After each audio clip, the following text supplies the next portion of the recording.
Sa po ndoqët një improvizim të Gasper Çurçia Band me Eduard Hallulli në violin dhe Indrit Cakaj në fizharmonik.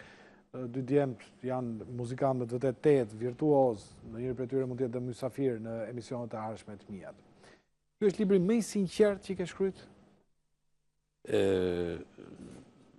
Më imagjinativi mund të thuhet, më i sinqert nuk e di, sepse përgjithsisht unë kam një marrëdhënie sinqert me prozën.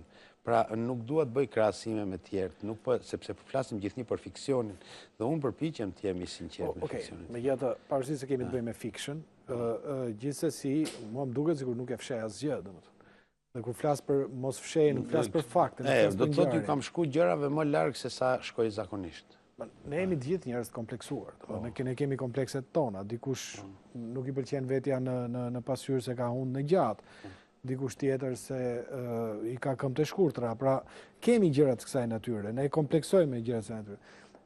Nuk e fshehur fare në asnjë moment. Shiko, vjen një moshë kur çlirohesh në fakt nga këto, nuk ke nevojë dukesh më i mirë se sa je ose se sa ndjehesh.